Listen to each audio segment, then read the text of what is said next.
Good afternoon. Good afternoon. Well,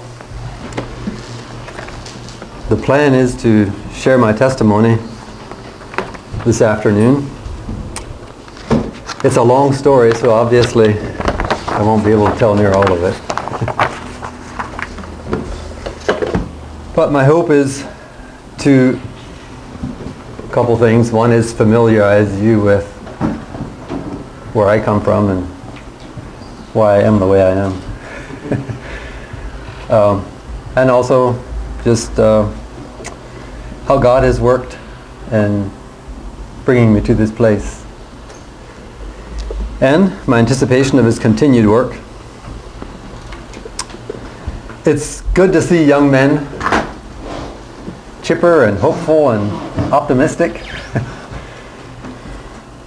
Because after you go through a number of years and experiences and a lot of things don't turn out the way that you had hoped they would or thought they would, it's a tendency to get discouraged and to become kind of cynical. And when somebody's optimistic, a tendency to say, well, you just wait and find out. But God forbid that we do that. Amen. No matter how many bad experiences we have. It has been very helpful for me to look at the life of Job, because I'm sure he felt like all was lost. Well, we know he felt that way. And Moses, after 40 years of, or after having thought that the time was right, he was ready to go, he rolled up his sleeve and he was going to get to work. And then, only then did his training really begin. And so I'm sure that was very hard for him. And then by the time God was ready to use him, he wasn't so sure he wanted to. That's a little bit the way I feel. It helps, though, to understand what you have been called to, not to perceive that you're something that you're not, whether more or less, and just allow God to be God and allow Him to have His way. So I have 3 pages of notes, but I don't know if I'm even going to go by them. I don't usually want to have that many notes. I'm not really a note person. Usually by the time I study long enough to get 3 pages of notes, I have it kind of riveted in my mind what I want to say, and so I'm going to try and do so. It's going to be a bit historical. I'm just going to start from the day I was born and just follow all the way through my life. I've lived in 7 different states and been in 6 different churches. Some of them were very similar. But what I tried to do is summarize at the end of each stay what impressions were made upon me. What did I learn? What did I want to see different from that day forward? So on June the 13th, on a Friday, hope nobody is superstitious here, a little boy was born in the year 1958 in southern Maryland, about 40 miles south of Washington, D.C. My parents were Old Order Mennonites called Stauffer Mennonites. They were named that because the founder of that particular group's name was Jacob Stauffer, and that was pretty common in those days, and possibly still is, but it was certainly common in those days that whoever the founder was, the church was named after him, after his last name typically. Horse and buggy people. We had no electricity, no telephones, no cars. We did have some motor power, lawnmowers and such like, but so anyway, we lived there after I was born at least. We were there another 11 years, and just some things I might point out that are characteristic of that particular group and many others like it. While they did preach the Word, at least some of it, the church rules in the end took precedence over the Word of God. They would have preached about Jesus Christ, some, and they would have, obviously preached a lot about good works. But anytime anything came up, whether it was a decision to be made, what do we do, whatever the church tradition was always what won over. The Word of God was really not all that much taken into consideration.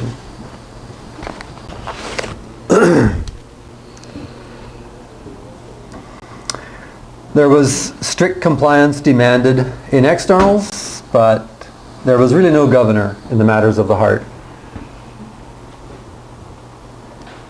And so while the people looked very uniform and very orderly on the outside, there was a lot of things going on behind the scenes, undercover, that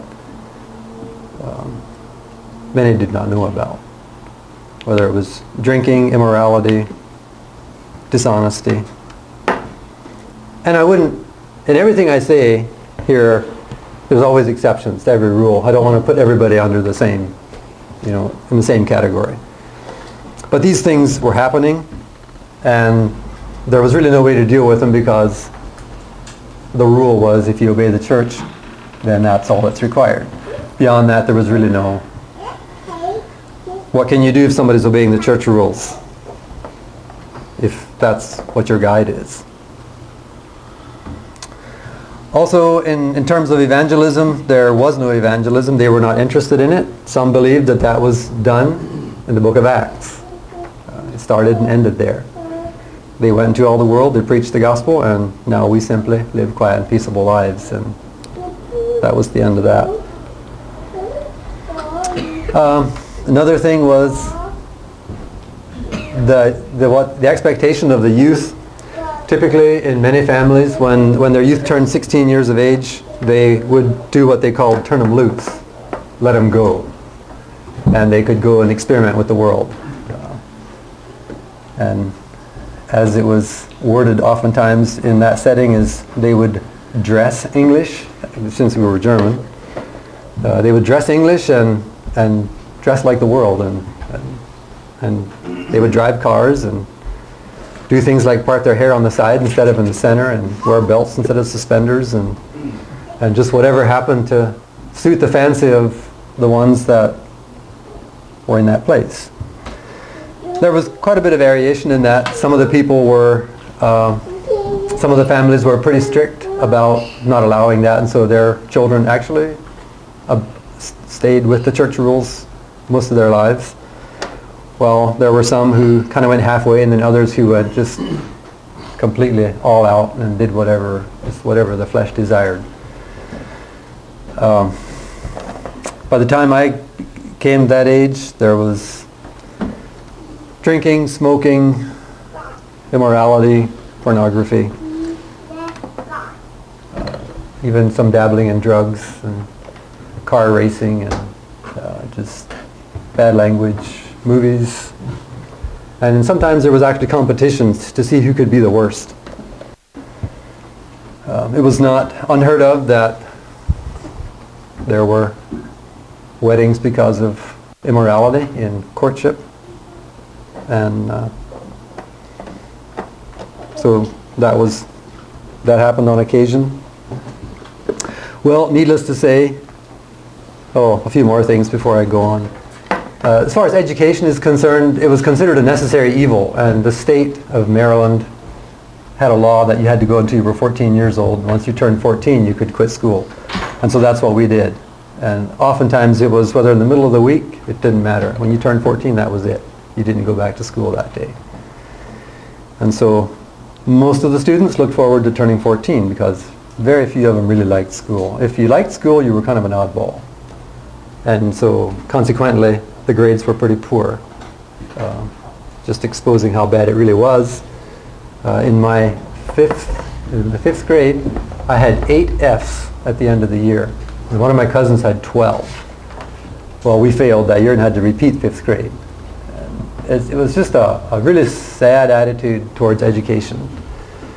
Also kind of mocking those who were educated, and scoffing at their understanding of education.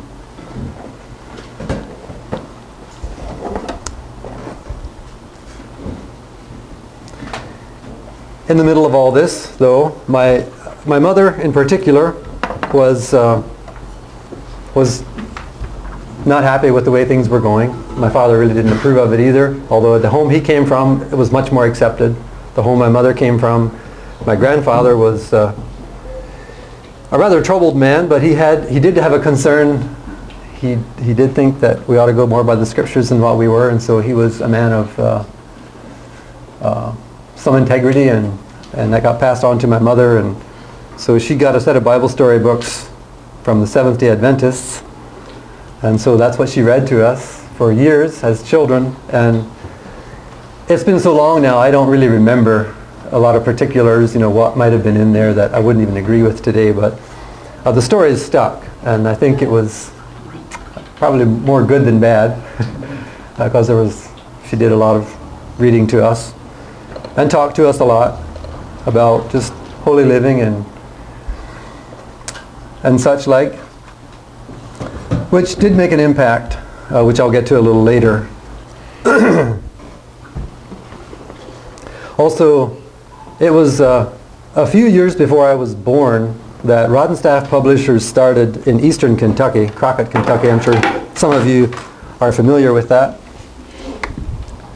Of course, we didn't know anything about it then, except that my parents did get a publication called The Pearl of Great Price, which has more recently been renamed The Christian Contender. And so they got that and read that paper on a regular basis, and there was definitely some good teaching in there that encouraged my parents in the right direction. And so they decided after some years of this kind of living that this is, and I think probably one of the bigger things that concerned them was the youth. Just the unruliness, the expectation level was so low that they were just not comfortable with that. They wanted more for their children, so they decided to move somewhere else. So they considered moving to Nova Scotia, and they considered moving to Costa Rica, and finally they ended up settling on Missouri, primarily because of cheap land, which is often a motivation for where a lot of these people go, is economy. So in 1969, at midnight, October 20th, we finally got on the road and headed for Missouri in an old school bus. It was our whole family, which my parents and 11 children. I'm the number 5 of 11, and then there was my father's first cousin and his wife and 3 children. And so we made that journey in that school bus with a couple other relatives driving other moving trucks and hauling our goods to Missouri. It took us until 10 o'clock, almost 48 hours. I guess it was like 46 hours it took us to make that trip. It was a very exciting time for me and for my siblings, for most of my siblings, not for the 2 oldest. My oldest brother was 16 then, which was just around the time he was beginning to go with the young people, as we said. And he was not at all happy about moving away. And my sister, I think, was almost 15, and she wasn't happy about going either. But from the rest on down, we were just very excited. It was just a tremendous adventure. My father and my uncle went together and bought 790 acres of land for $45,000. This was in '69. And my uncle got the 190, my father got 600, and in the following 9 years, he sold off parcels to relatives that moved from Pennsylvania and Maryland. And by the time we were there for 9 years, he had sold off all but 160 acres. So those 9 years were quite the years for me from age 11 to age 20. There's so much I could talk about. It's hard to know what to say and what not to say. I have to keep checking my notes to make sure I stay on track.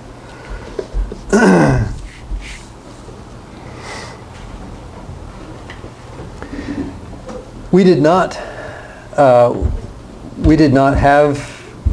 not really have a church service without an ordained minister. That was the way it was done. And so for 5 months we had no ordained minister. And so we had no church for 5 months. So on occasion we'd get together and sing. One time we went to visit another church about 20 miles away. They were called Amish Mennonite Church. Some of you might have heard the term sleeping preacher, and it was one of those churches in Buffalo, Missouri. We went there one time. But other than that, it was just us two families. We'd get together Sundays. Every Sunday we all got together. It was, nothing else to do. Then 5 months later, my uncle, who was ordained, moved, the one that bought the 190 acres, and then we could start having church. Then we built we had already built a little schoolhouse. And so we used that little schoolhouse, one-room school. We used that for our church building as well. And we only had services every other week because I guess it was a tradition started way back when they had to share a building with another group.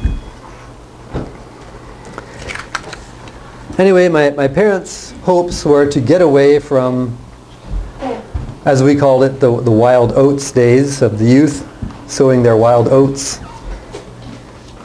or as some would call it in Pennsylvania Dutch, rumspringen. Some of you might have heard that term. And I would say, to their credit, I think to this day, which that community has grown quite large. It's much, much larger now than what it was when we left in '78.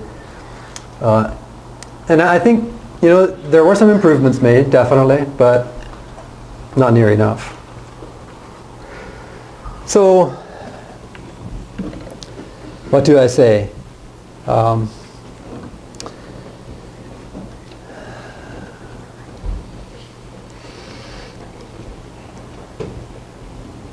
got into a lot of trouble. I was always curious.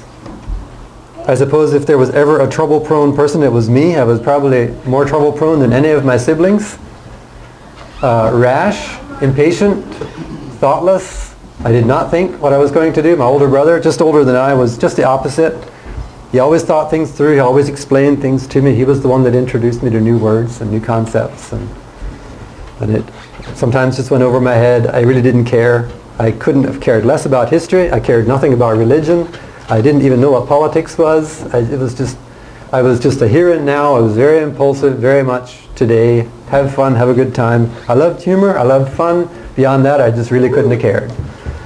And so, needless to say, I got into a lot of trouble. I was very curious. I was very bold, and I got into all kinds of things. Tried always to climb the highest tree and go out on the most precarious place on the cliffs, and we went down to the river. And so when I got hurt a lot when I was a younger child, even preschool years. I was constantly getting hurt, and every time there was crying out somewhere, my mother would say, "Well, what did Earl get into now?" I tried to chop my toe off with an axe once, and had a brick fall on my toe and hurt like everything. And my father had to drill a hole in my toenail with a pocket knife to release the pressure to get rid of the pain. One time I was in his shop. He had a woodworking shop. When, of course, everything was hand operated because we had no motors. And I kept seeing this drill press. It had two big gears coming together. And I'd look at that and I'd wonder what it would feel like if I'd stick my finger in there. And so I finally got the courage up, and I went up and I got a hold of the crank. And of course, you know how hand crank tools are. They're geared so that you don't have to crank real fast, and they'll run fast. And so I get a hold and I stick my little finger up there and just push a little bit. And of course, it was just enough to yank it in and tore my nail loose. And of course, I set off howling. And so those were just a few of the capers I got into. I praise God. I really marvel. I think it's a miracle that I actually have all my fingers and thumbs. I used to just worry that I would lose them. As I got older, I still worried about it because it was strange. My father actually cut 3 of his fingers off on his left hand, right about like so, on the lawnmower. In fact, 2 of my other brothers, I had 4 brothers, and 2 of the others actually cut their fingers a little bit on the lawnmower, and me of all people still have all my fingers. Why? Anyway, I thank God for that. Anyway, somewhere along about 13 or 14, I bought my first Bible. And I wouldn't have, except we had a Watkins salesman that came to our house, I'm guessing maybe once a month. And he was a Christian, at least a professing one. And he sold Bibles, and I was there, my mother wasn't there one day when he came to try to sell us some goods. And so he was talking to me about the Lord and about the scriptures, and I was very ignorant. I really didn't know what he was talking about very much. And so, but he wanted me to, I told him I didn't read the Bible, and he said, well, you should read the Bible, and here, I can sell you a Bible. I'll sell you it real cheap. And so he sold me a $2 Bible. It was very cheap, but so that was my first Bible. I don't even remember if I ever read it or not, but if I did, it was very little. And so one day a feed salesman came, or he came to deliver some feed, and we were discussing religion, or at least I was listening to him. And he was a Christian, and he was asking me, so what do you believe that saves you? Is it works? And I said, yeah, we believe that works saves us. And he said, well, we believe in Jesus Christ, that salvation is through Jesus Christ. Oh yeah, I said, we do too. I remembered my mother had talked about that salvation came through Jesus Christ. But the fact is, we focus so much on works that it just seemed right when he asked me if we were saved by works, and so I believed we were. But the knowledge of Jesus was there, but just very little understanding. Anyway, there's just so many things that happened there. A lot of experimenting with the world on my part. All the time knowing that it wasn't right. All the time knowing my parents were grieving. I know at one point my oldest brother left home when he was 21, which was another thing with this church group, is that when you turned 21, it was hands off. Now you were free. You were totally on your own. Your parents they were in surrender to you. You could do whatever you wanted.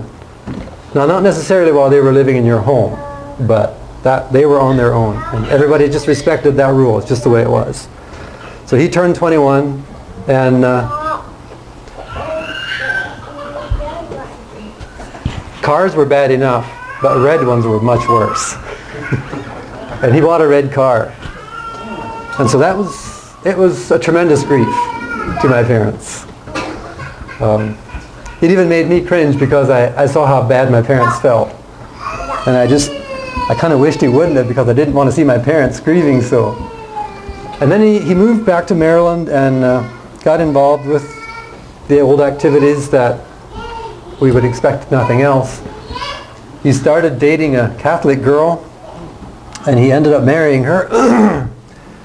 And my parents were so grieved about that I remember thinking to myself, I think I was around 16 years old, I remember thinking to myself, I will never do anything that causes my parents to grieve.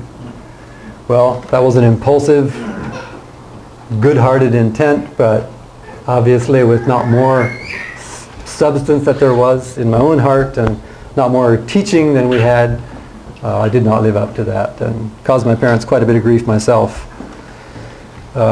One thing that I just really would like to make a point of mentioning is that has been a tremendous encouragement to me in things I've faced since that time is the power of prayer. Because I know my mother was a praying woman, and I believe my father prayed as well. But I got into situations where, in my sinful life, into situations where I had opportunities to do whatever I wished, do whatever the flesh desired. But there was a certain line when I came up against it, even though it was like just the next step. Who's here to stop you? Nobody, nothing. I just couldn't do it. I was right there, but I just couldn't do it. And I have no doubt it was nothing else other than the mercy of God stopping me because of the prayers of my parents. And I just praise God for that. And I have prayed many a prayer since that day with the confidence that God heard, because I knew the power it had in my own life. And so I just praise God for that. One thing I might mention too, that I didn't think so much about it when we left Maryland, but by the time we left, this was in a real small town called Tunis, Tunas. We were there from 69 to 78. And one thing that really stood out to me was the significant difference between us and the rest of the world. And of course, when I was a child, I thought it was us in the world. I had no concept whatsoever of different religions, Catholics, Protestants. At one point my older brother told me that there's three kinds of people. He said there's the Catholics and the Protestants and the Mennonites. And I thought, oh, okay, so there's three groups of people. But it still really didn't mean anything to me. And so when we would see anyone other than ourselves, they were worldly. And if they drove a car, they were worldly. And so I remember how strange it looked to me when a woman with a covering on her head drove a car in the driveway. And I thought, wow, that is so strange. It just was such a misfit. It just didn't go together at all in my mind. Just so strange. Well, after 9 years in Missouri, my parents concluded that even with the improvements that were made, that it just was not satisfactory at all. And so they decided to make another change. And so there was a nationwide fellowship Mennonite church 2 hours to the southeast in Grandin, Missouri. Some of you may have heard of that place, I don't know. And so we visited there off and on, and they decided to move there. This was on the last day of November in 1978. I was 20 years old. And when they decided to move, through all my years of sin, I always had in the back of my mind that I want to be a Christian. And I wanted to be a real Christian. And so when they decided to go, I thought, now I have a choice to make. I can either go with them, or I can stay behind and go later. But I was afraid to wait for fear that I wouldn't make the choice to go, so I went with them. It was kind of a miserable first 9 months there, trying to kind of continue on in the life I was living, and yet not having any friends, not having any companions to join me in that kind of lifestyle. And so in 1979, in September, they had revival meetings, and I actually anticipated these meetings ahead of time. I knew I needed to make a change. I didn't quite know how to take the next step. My parents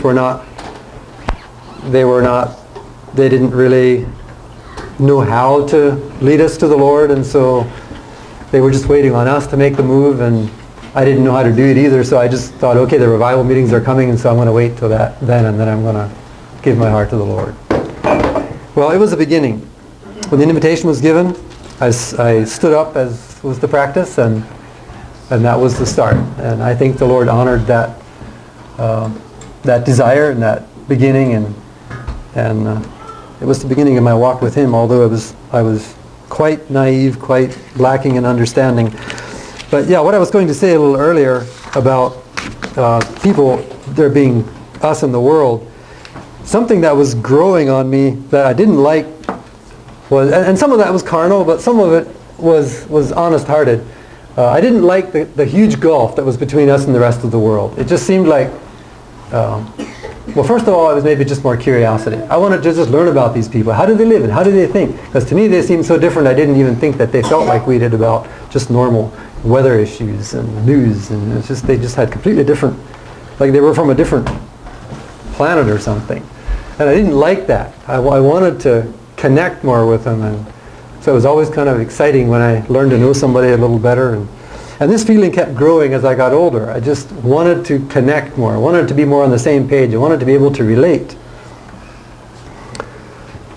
which is something that has been growing from that day until this.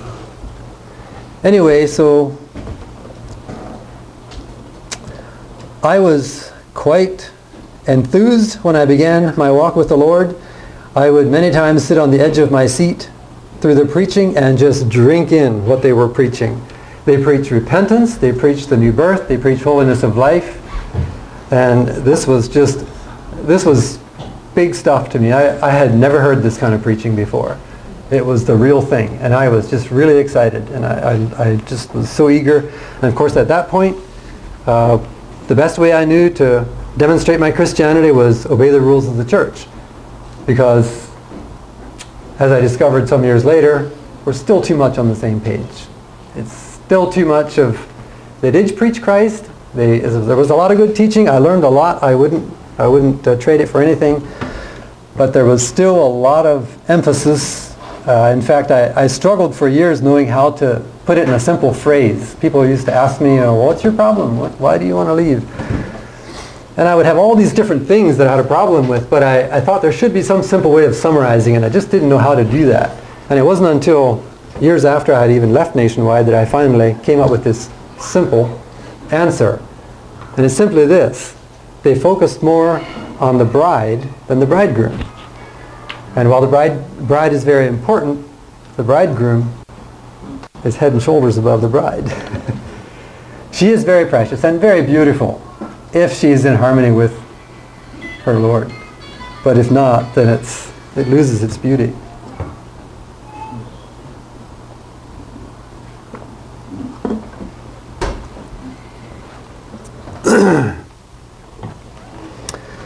So again, there's a lot that could be said there. Certainly a time of learning, going to fellowship meetings, learning to know a lot of people, listening to a lot of different preachers, getting a lot of different perspectives, and certainly a time of growing and maturing. We were there, from 78 to 82, 4 years, probably 3.5 years, when I met this sweet young lady that I thought looked like a pretty good prospective wife, who ended up being my wife for 22 years. And so she was from Nebraska, but I don't know any better way to describe what that church is like. It was a Mennonite church, but some of you might be familiar with Midwest Fellowship or Mid-Atlantic Mennonites, and it was on the scale in Anabaptist terminology. I'm not sure which is up and which is down, but anyway, it's one step more liberal than the Midwest. But she and her brother wanted to be more conservative, so they went to conservative circles and was teaching school there, and that's how I learned to know her, because her brother taught at our school. And I became friends with him, and she stopped in on her way where she was teaching in Pennsylvania. And so the following year, 1983, July 29th, which is yesterday, 34 years ago, we got married. And we had 4 children. 3 of them were born right there in Missouri.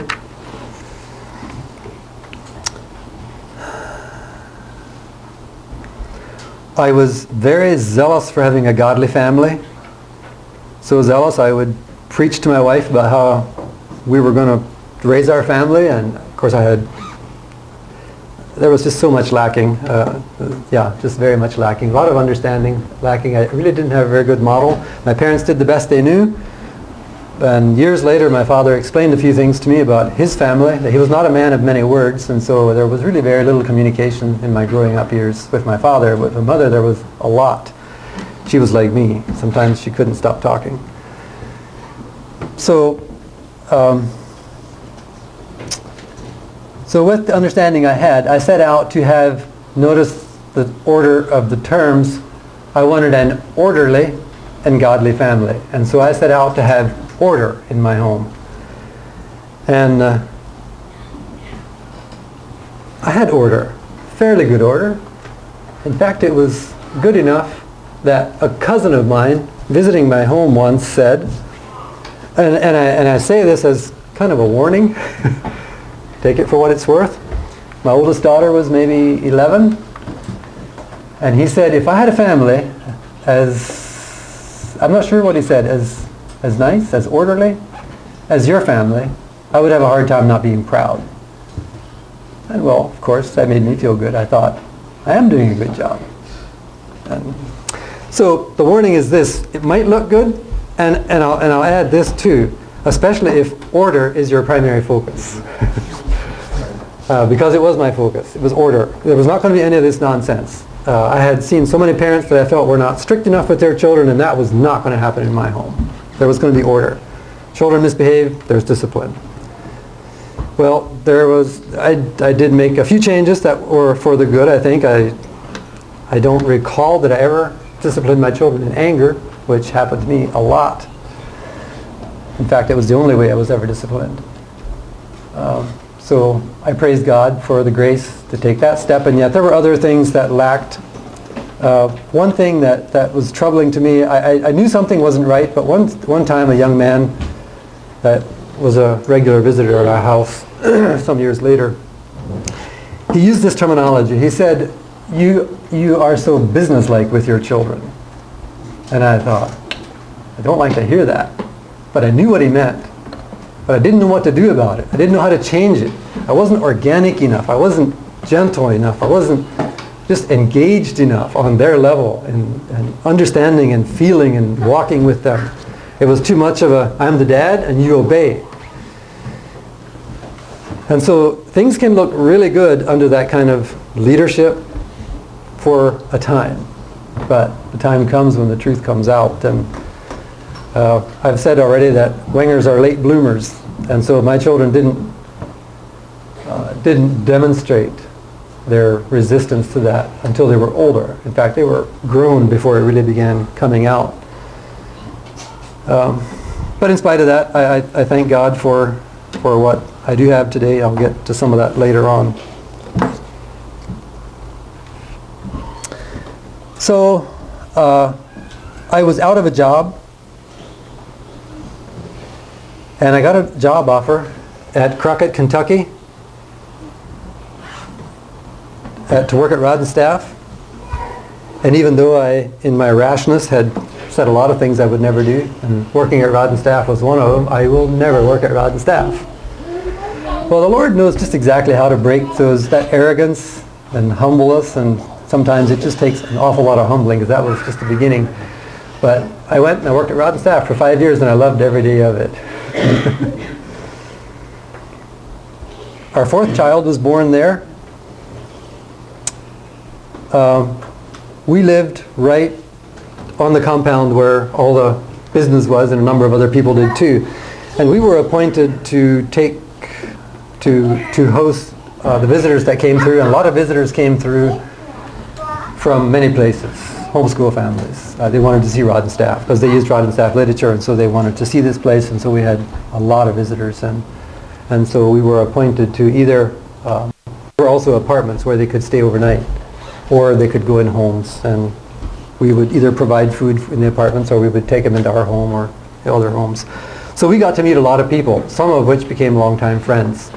And I began to realize that I actually feel more of a kindred spirit with some of these people than I do with my own church people.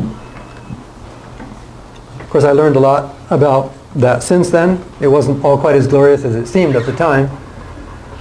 But nevertheless, it was a good time. It was a time of discovering that there was more ways than just one. Because I had concerns in the past about the way the church was. It seemed like so many of the people just did what they did because that's what the church required. And I thought, come on, let's get real. Let's get engaged. Let's do what we do because we want to do it. I mean, there's a God in heaven, and let's be faithful. And there were some who were sincere, but there were a lot who it seemed like were kind of resting on the church as a crutch, that they did what the church required, but no more. And if the church would allow something, they would just lunge for it. It's like, I felt like, come on, what would you do if there weren't no standards? You know, we need to do what we do because we love the Lord and we fear Him. And this just continued to eat at me, and I had numerous ideas how we should deal with it. One of my first thoughts was we just need to crack down harder on sin. And so I was a very, very loyal supporter. Just one example of what I did to prove my loyalty was wearing my suit jacket when it was hot. I was going to be faithful. I was going to do just whatever the church wanted. Was it buttoning my shirt collar or whatever? I did it. And whatever colors were preferred, that's what I did. Because I wanted to go all the way. And that's all the further I knew how to go. But it continued to bother me. It just seemed like there were so many people, not just young people, but even older people, it just seemed like there was far too much. We do what the church requires. And so after meeting a number of these homeschool families, I began to get a sense of maybe there is something outside of this church. Maybe there is something more. Maybe there is another way. And that led to me visiting a number of places. I visited Charity Christian Fellowship. I visited some of their outreaches. And of course it was so different that I was a little taken aback when I visited some of those services at first. And my wife and I pondered those things and went back home and prayed about it and just weren't quite sure what to do. At one point I rather impulsively told my wife, I said, we are leaving the Mennonites. And she was not ready at that point. Actually, I'm getting things kind of mixed up chronologically because this was before we did this visiting. And she said, no way, we're not leaving. And so I thought, okay, there's no way I'm going to drag my wife out of here. I'm not even going to try. And so just an encouragement for husbands who have visions who their wives aren't with them. I prayed for 2 years, and I needed those 2 years probably as much as she did. But after 2 years, she was ready to go and in full support.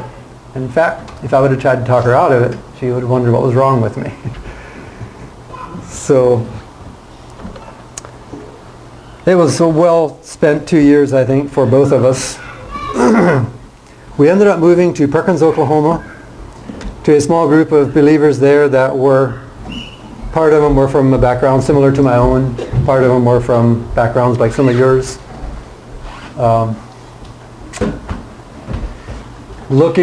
Just looking for a new way, and even though I didn't really know exactly what they stood for, I just felt like we had to make a change because it was just getting to the point where I just couldn't bear it anymore. I felt like I was suffocating. I felt like I just had to make some changes for my own spiritual health, for my wife, and I didn't want to raise my children there. So we went there, and we were there for almost 5 years. And it was a rather rocky 5 years. There wasn't really a clear vision. There wasn't really anyone in charge. There was one brother there who was a leader in another church. And I think his vision actually was just to make some adjustments to what he was used to. Most of the rest of us really were not interested in that. And so after a lot of turmoil, a lot of talk, a lot of complaining,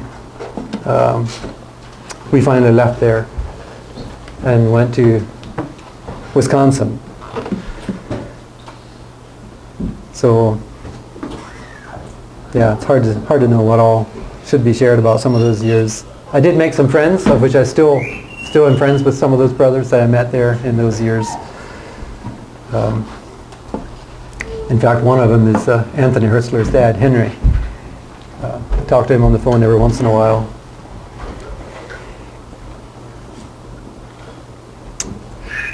My daughter-in-law's father, his family, was another one of those families. He was killed in a construction accident.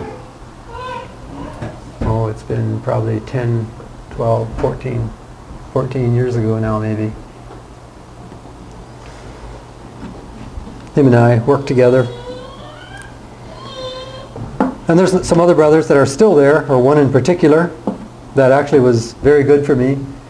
I had said earlier that I was so rash and thoughtless in my youth, and it took years of hard knocks and getting in trouble, not only in the body, but in other ways, just getting myself in situations where I spoke before I thought and jumped before I looked. And this brother was just the opposite. And I would sometimes say things in conversation with him, and he would just kind of pull back and say, well, what do you mean by that? And ask me to explain myself. And I couldn't really explain myself. It was just what I thought, and so I said it. And so it was a long journey, but through a lot of actually working at Rod and Staff was really good for me too, because I had some very difficult relationships there, and just had a lot of opportunity to learn how to think before I spoke, think before I made decisions. And so I just thank God for his goodness and for his mercy. So sometimes, and again, if you're going through some trials that just seem like they're so relentless and so endless, and you wish they would just come to an end, and they can vary a whole lot. it might well be God using it in your life to condition you, help you to overcome some of your weaknesses. And my wife told me at one point, when we were somewhere in our 30s, she said that I had a personality change. I suppose I did somewhat, but the basic personality never changes. But I had learned how to think before I spoke, at least most of the time, and at least in public. Well, so I continued to have this longing to break down these barriers between me and that world out there. And of course, by this time, I had met a lot of people that were not from my background, and so I was discovering just how normal and human they were, and how they thought and acted and felt just like anybody else did, and which was good. It was breaking down those barriers, and the more I grew in my Christian life, it began to shift a bit from just curiosity and just wanting to not be so different to beginning to believe that God actually cares just as much about the Baptists and the Methodists and the Catholics as he does about the Mennonites. And I'll confess, it was quite an amazing revelation when I first began to realize that. I really did not know that.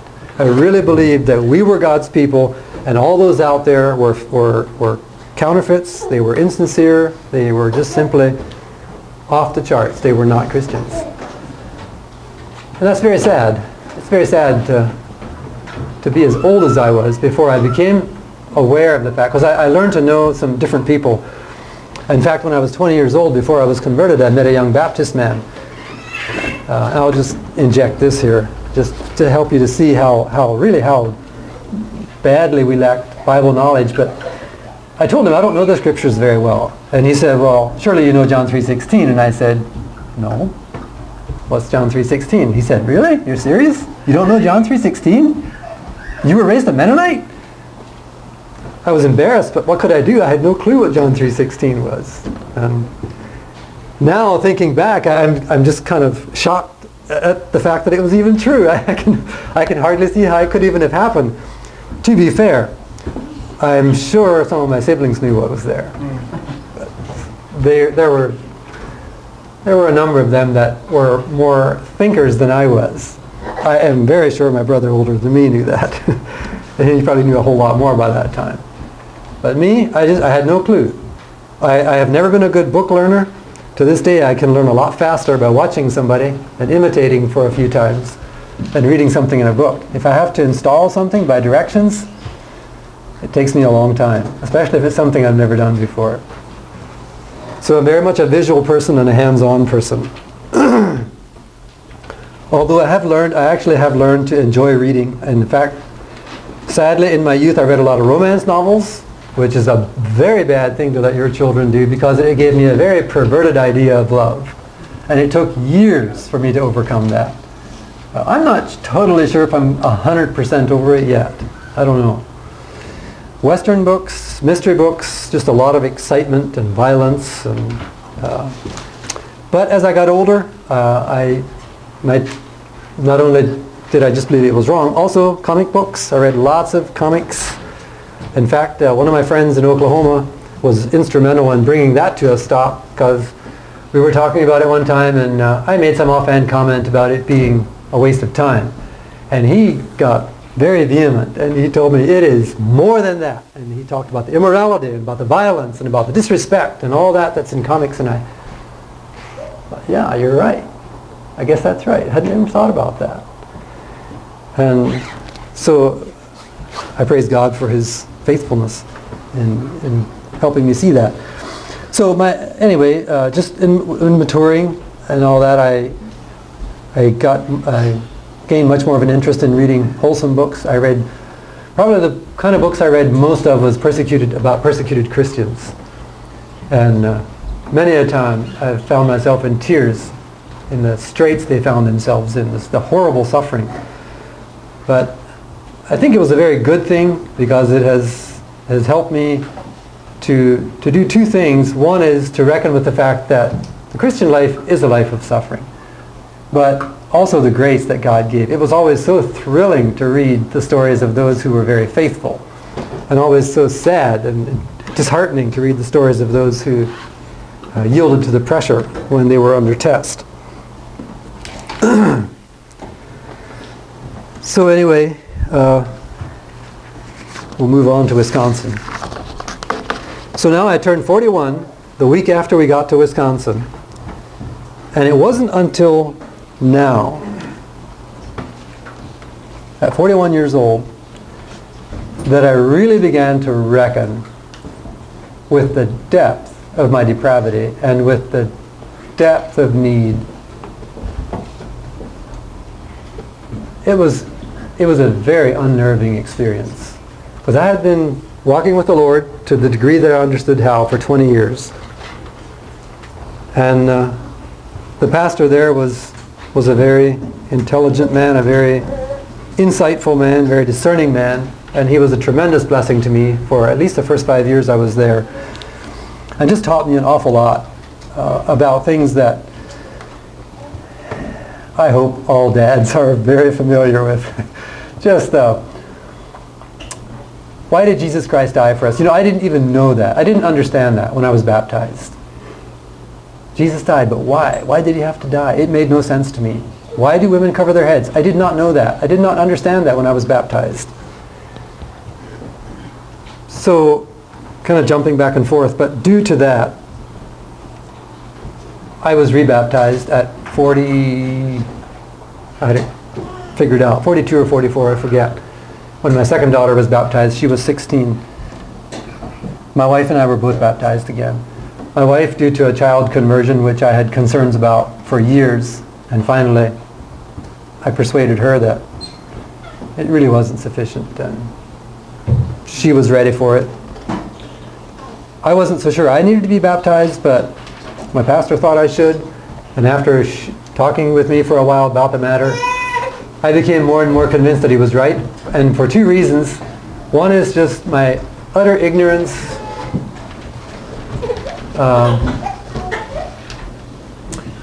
and I kind of viewed my first baptism as John's baptism. I felt like it was a good step, it was a start, but I really would have liked to have a baptism now that salvation actually made sense to me. And also, there was water poured on my head that might have filled a third of this cup. And even before we left the Mennonites, I was quite persuaded from Scripture that immersion was the right way to baptize.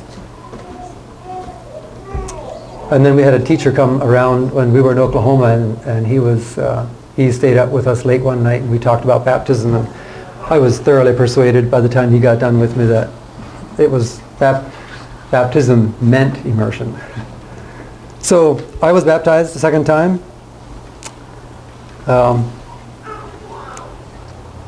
I'm grateful that I did. I'm very grateful my wife was baptized again, because it wasn't so many years after that she passed away. But again, back to this thing of reckoning with who I was. It was, after 20 years of being a Christian, and all of a sudden your whole foundation is shaking, and it feels like the whole thing is going out from underneath you. And I really struggled with it. I felt like, you mean to tell me that all these years that I was not even a Christian?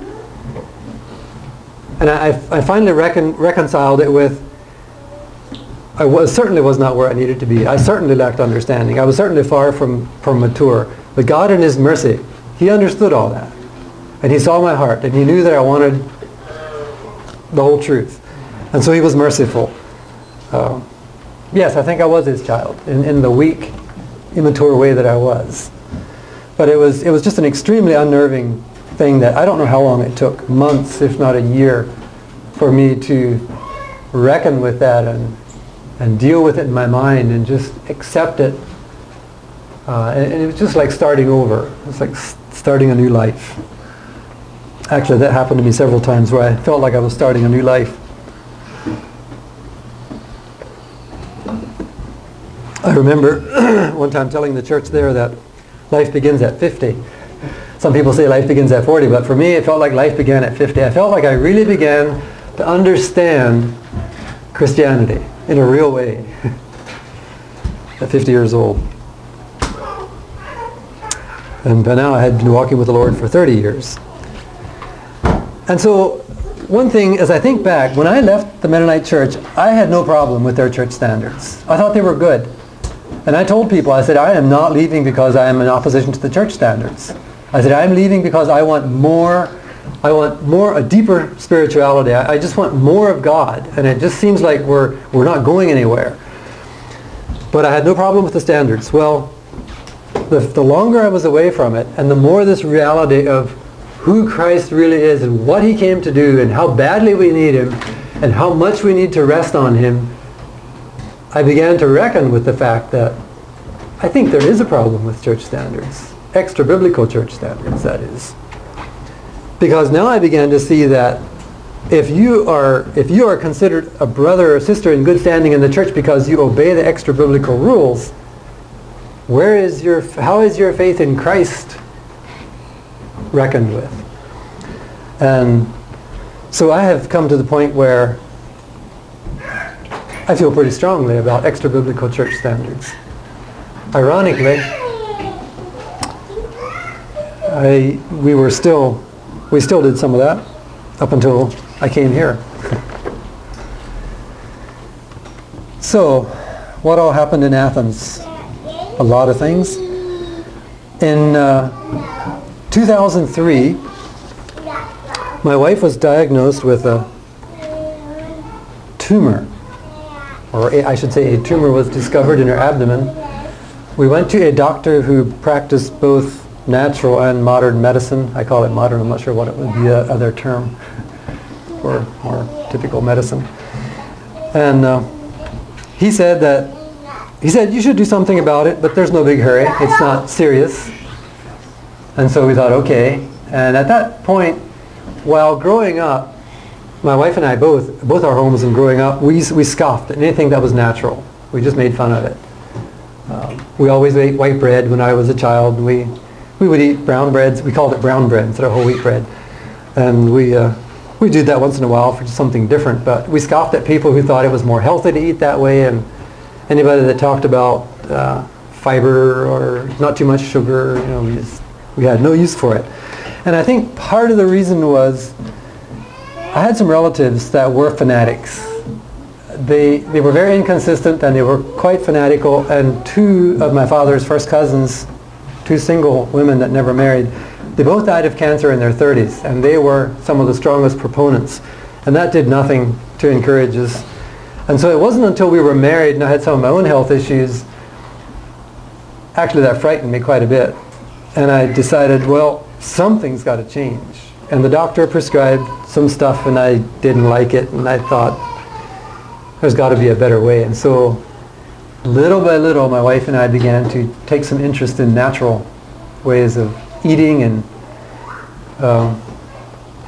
since then we've been through quite the journey. But by this time, when she was diagnosed with this, we were pretty appreciative of natural methods, and so we decided to use natural methods to try to deal with this. And so we tried. In 2004, in June, she was having a lot of discomfort, some pretty serious discomfort, so we went back to another doctor, and she was diagnosed with ovarian cancer, which was quite a shock, quite a disappointment. So we immediately scheduled surgery, and had it removed. The doctor thought he got everything. We were quite encouraged. He strongly recommended chemotherapy, but my wife and I, neither one of us wanted to do that.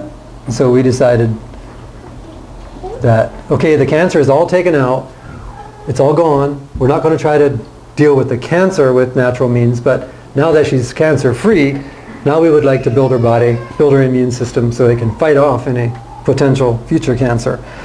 And so that's what we did. We took the most radical approach we knew of. Some of you might have heard of, I think his name is Jordan Rubin. Anybody heard of him? So it was the mushroom diet, I think is what it was. Yeah. I don't know what you think about that. I'm not sure what to think about it myself. But we went on a real strict diet. We just went gung-ho.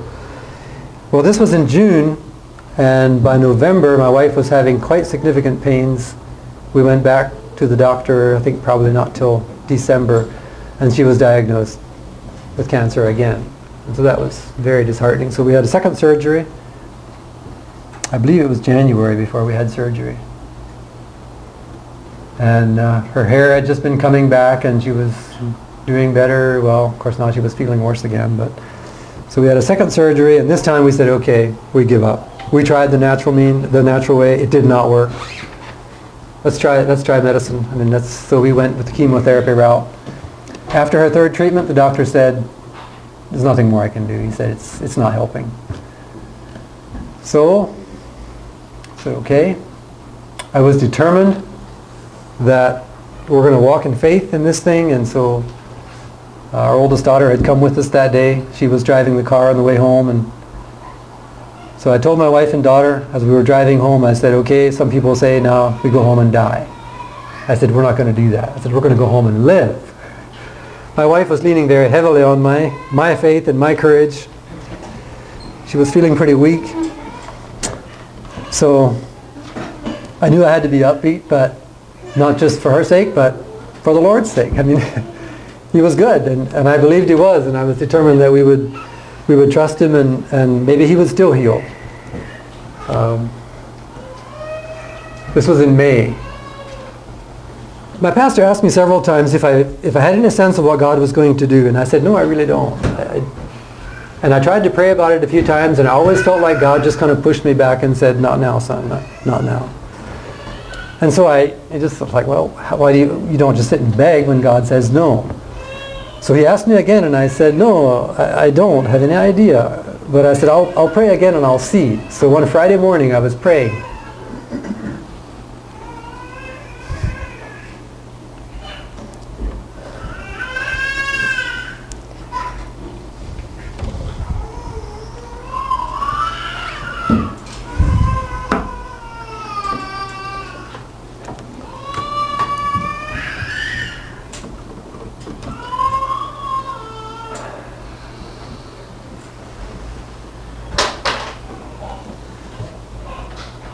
And I asked the Lord, I said, what are you going to do?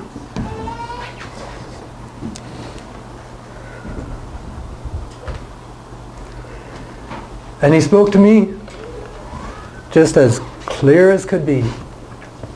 I don't remember that He has ever spoken to me before or since so clearly. He said, I'm going to take her.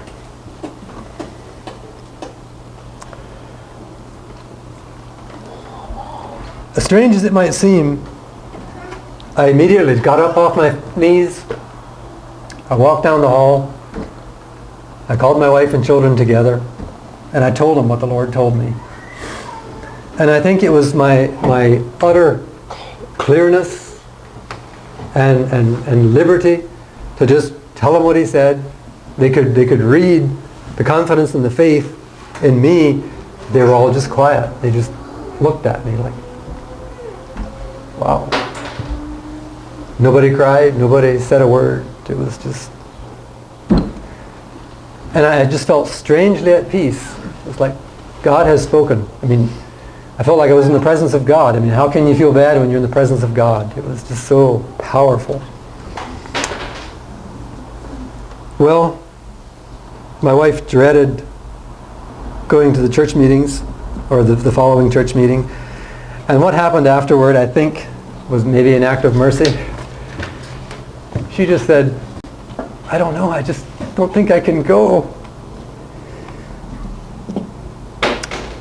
So I was praying about that, and it kind of seemed like the Lord said to me, it wasn't near as clear, that maybe He would change His mind.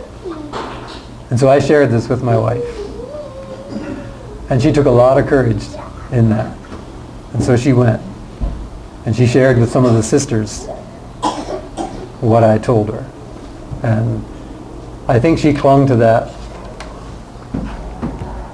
for a long time until certain signs were apparent that it was not the case. I never really had a lot of trust in that. But anyway, she was anointed at least once. Yeah, there's so much that could be said. I need to keep moving.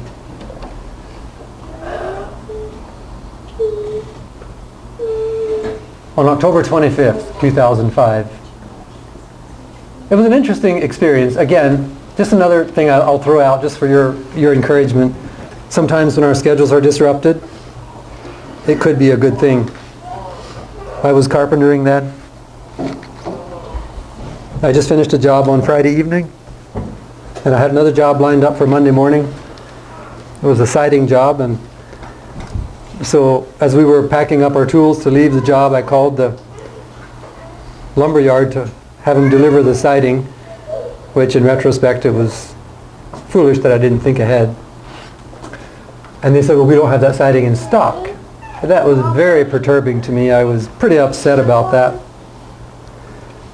And I just thought I had to figure out some way to deal with this. It's going to take 2 weeks to get this in. What am I going to do? And finally I thought, well, I don't know what to do, so we'll just have to go home and figure something out. So this was Friday night, went home. We were home Saturday, Sunday, Monday, Tuesday. That Sunday, my wife took her last car ride. We went to Red Mountain, which is the second highest point in Wisconsin. Quite a popular place. It's a state park. We went and helped her walk down to where we could look out over the town of Wausau, which is sort of a hub of Wisconsin, fairly large town. And helped her back to the van, went back home. Monday we were all home. Tuesday morning she got up and walked out to the kitchen, which from our bedroom to the kitchen was full length of the house, which is about 70 feet. She walked out there all by herself, walked back to the living room and laid down on the couch, and that's as far as she went. It was about 1 o'clock, I think, around 1, where she wanted a drink, so I went to the kitchen to get her a drink, and when I came back, she was very thin, wasting away. She couldn't sit very long. She had to kneel on the floor, oftentimes on pillows, just to be comfortable. And so she was kneeling on the floor by the couch, and when I came back with a glass of water, she couldn't respond to me. So I knelt down beside her, and my oldest daughter was there, kneeling on the other side of her.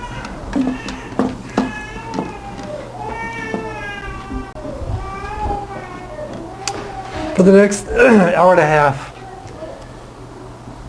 we prayed and talked and rubbed her back, which she had a curved spine and often had sore backs, and so I was trying to help her be comfortable. 2:30, right around 2:30, all the children were there. We were all together as a family, which I greatly cherish. She took her last breath. And I just am amazed. I'm just amazed. And I felt it from that moment until all during the funeral and following the funeral, how amazing the grace of God was. How He held me up and held us up. So anyway, we spent hours and days just as a family just talking and talking and talking and rehearsing. I think it was very healing for all of us. I know it was for me. I know it was for the children. It was very good. Just a lot of time. And I would encourage anyone who has the opportunity, if someone is grieving because of loss of a loved one, and people are so different that it's hard to make a blanket statement. But I think probably most people appreciate if you just give them a listening ear and just let them talk. Just let them talk. And of course it was just my nature. I had to talk. I would have gone crazy if I wouldn't have talked, so I had to. And so my two youngest children benefited from that because they were not talkers, or my two oldest daughters talk more easily. So the three of us created a talkative atmosphere for the rest. Well, needless to say, my oldest daughter was 21 at that time. My youngest daughter was 13. My oldest daughter was a very motherly girl anyway, and had a good relationship with the youngest one. So as far as practical duties, it was quite a seamless transition. It was just so amazing to me. That first meal we ate, we all sat down in a normal place. My oldest daughter just sat in my wife's chair, just without a word. Nobody said a word, she just sat there. It was just the way she was. She just automatically just did what needed to be done, just like a mother.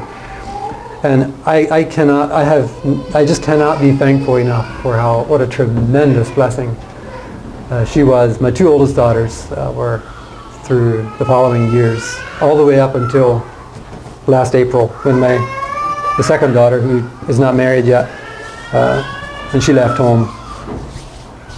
That was the first time I was without one of either my wife or my two oldest daughters at home with me, and that's when things began to really become urgent for me. So anyway, got to hurry on. In 2009, 4 of us families were chosen from that church to move an hour east to a little place called Burnham Wood. Actually, my address was Anawa, and a couple of us lived in Anawa. I was ordained in August of 2009 to assist another brother who was the lead elder in that congregation. And the first 4 years were quite peaceful. Families began to move in. Challenges began to increase. There were issues in the church we came from. Some of those people came over. There was some unwise decisions made in all of that. And it just mushroomed, and things went sour. There was a blow up in a relationship between the lead elder and another brother, and we had a meeting trying to resolve it, and it was not resolved, and things just went from bad to worse. I'll just leave the details. Finally, the lead elder was asked to just disengage from leadership altogether, because there was just no confidence, there was no relationship, no trust, no basis for even attempting it. So I attempted to carry on, and for about 6 months, and it was just apparent that the blessing of God was not on the work. And so I resigned in January of last year. Last year. I was alone for a while, and then finally I began meeting with a few other families that had been meeting with us originally. And through all this, through some of my own parenting lacks, as I had mentioned earlier, being more stern than godly, it obviously, children that grow up in a home ruled by law will eventually get weary of it and lose respect for that law and for the lawgiver. And so, even though there's a lot of things I could say, there's a lot of things that were good and right, a lot of things I think my children would tell you that they very much appreciated about our home, but just to try to keep it simple, there was definitely some lacks, so when all this church issue came up, and there were some other things, a lot of talk about faith, how we live our faith. I had a little retail store that was a lifelong dream of mine, and so money came from certain places, and certain people were saying that this is the work of faith, that God is in this, and this is a good thing. And my daughter really was not interested in this, but she said, okay, if this is what God is doing, then she doesn't want to not cooperate with it. So she agreed to go along with it, and she was a very integral part of that business. And it failed, and she kept telling me, Dad, it's not working. I said, oh, we can't decide that too soon. We've got to try harder. And finally I agreed with her, it's not working, and so we sold out, and it ended up selling the building to the Church of Christ, who has it to this day. And so that was a big thing, but there were a lot of things. She felt some pressure in other ways too, and so she shared with me after a lot of turmoil, sometime later, actually not so very long ago, she shared with me that all these things that were supposed to be of faith, and all these things that God was doing, and then everything failed. She said it just really threw her for a loop, and it just really turned her sour. And she got involved in some things that were very distressing to me. In fact, I would say that it was the most distressing time of my life. Because I'm a very intense person. It may not seem that way sometimes, but I certainly can be. Maybe it's more inner. But if something is bothering me and I can't deal with it, it just nearly drives me crazy. And I spend hours on my face on the floor weeping, begging God for mercy. And have mercy on my children, because they were all in various stages of reaction to this whole thing. And due to my sternness, I had somewhat alienated myself from being very effective in helping them through it. So I rejoice greatly that the greatest griefs, the most intense griefs, have been resolved. There's been a reuniting and there's peace, and we actually have very good relationships. We have a lot of communication, electronic communication, which I'm very, very thankful for. Very much miss living so far away from my children and grandchildren, but very, very grateful for what we have today. I will say I'm still very concerned about my children. Satan takes advantage of the less experienced at times like this, when there's such disappointments and letdowns. And he makes all kinds of alternate suggestions other than just a total sellout to the Lord Jesus. So I pray much for my children.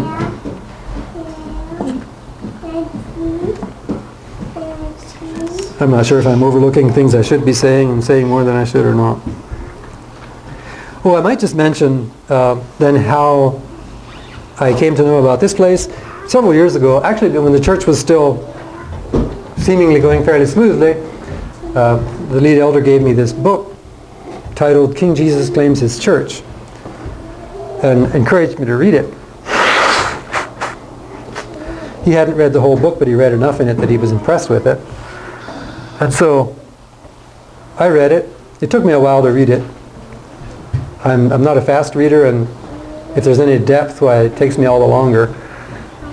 And so I was quite impressed with the book. I thought, this is a very thorough book. This author really did a lot of thinking and addressed just about every conceivable part of Christianity, and I was quite impressed with that. But I thought, who is Finney Curavilla? And Boston? That's a big city way out on the East Coast. I had no interest in going east. I was a westbound man, and I had no interest in the east.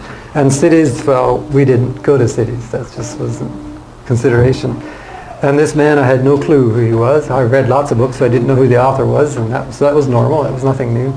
So I laid the book aside. I still appreciated it very much, still kept thinking about what I had read, and kind of wished for an opportunity to actually be part of a church where this kind of thing was actually practiced. Well, a while later, after the church had ceased to be, I met John Gooch at a mutual friend's house, and I did not know him. I had heard of his name. My son actually knew him a little bit, and so we were visiting, and I said, I learned that he had been in this place with these people called Followers of the Way in Boston, Massachusetts. And so I said, so you know this Finney Curavilla? And he said, yeah, he knows him. He lived in the same place with him for a year. And I said, really? I said, tell me about it.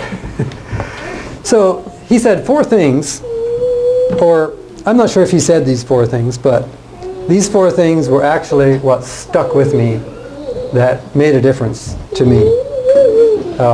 Well, first of all, I'll say the things he shared. Actually, the one thing that he shared that made the biggest impression on me, that made me want to come visit, was the Sunday structure. Because I was having serious concerns. One thing I didn't mention is when I resigned and went through all this grief, I began to question just about everything I ever believed about the church. And I just didn't know what I believed anymore. So one question I had was, are we thinking right about the way we structure our church, the way leadership functions, and the way we structure our Sundays, and just the way we do church? Is it even right, or is there some other alternatives, some other way that could be done that might be more effective, that might be more brotherhood oriented rather than pyramid oriented? And so when you talked about your Sunday structure and that there was no ordained leadership, not that I was looking for a church without ordained leadership, but just the fact that it was functioning and was a whole different structure, and I was very intrigued by that and very much interested. And so it was a few months later that I showed up here last October. And the things that stood out to me, one of the first things I saw was the modesty of the women. And I was very impressed, because where I come from, you always kind of feel like you're pulling against this rope. You're always pulling against this rope, trying to keep the women modest. Always like there's this, coverings are getting kind of smaller, and the clothes are getting a little more worldly, and don't try to define my terms. That can be all relative, I know. Things change. I'm evolving. My understanding is evolving. But it was an issue. It was a problem. It was just this constant, and I just got so weary of it. I thought, why don't we just look at the Word of God and say, this is what the Lord said, let's do it. Let's just do what He says. And I always, through all my years, from the day I responded at that revival meeting to the day I walked in your doors, it was like something is missing. So anyway, when I saw the modesty of the women, I thought, okay, problem solved. These women are modest because they want to be modest. No rules here that is from their past or from their background. They're doing what they're doing because they want to do it. And it was like, wow, I love it. Although I'll confess, it almost seemed a bit much. It was like, is it overdone? I mean, yeah, they're covering their heads. They really are covering their heads. Wow, I'm not sure. Because I used to think, why don't the women cover their heads? They didn't where I was. Not really, not quite. But would I even want that? I mean, would I look like Muslims? Well, it's surprising because now it doesn't seem strange at all. You don't look in the least over-covered. That was one thing. Another thing, I had some questions, and I got very direct answers from the scriptures that I loved. I did not sense any stretching the truth a bit, or you just have to kind of accept this, or no raising of the voice or emotion added to reinforce the truth. It was simply, this is what the Word says, this is what we believe, this is what we're going to do. And I thought, wow, I love this. The women are modest because they want to be. The Word of God is just plainly presented. It's just like, this is, I love this. Also, your semi-community living was attractive to me. I had varying degrees of interest for years in semi-community. It's the way I grew up, for one thing. Of course, that was for practical reasons because we had horse and buggy. But I really missed it for years that we did not work together more after I had joined the Car Christians. We just weren't as close geographically. In fact, we were very scattered geographically in some of our settings. And I really didn't like that. So I like that about here as well. Okay, I think that's all of that. One conclusion, or the conclusion I came to also before deciding actually to move here, is I concluded that I think our church model is broken. And there's a lot of people that would not agree with me on that. A lot of my friends that wouldn't agree with me on that. I think some of them would. In fact, the families I was meeting with before I came here, some of them definitely would. Maybe not all quite as much, but ironically, the one that would the most is not from my background. So here I am, still learning. I'm glad I'm here. I certainly had some adjustments when I came here. I still do. But I think it was a good move. I'm glad I came. And I look forward to growing and maturing and learning together with you. And I have expectations that God will continue to reveal Himself, and I just hope that, pray that His name can be glorified, and that we can all be edified by it. So, thanks for listening.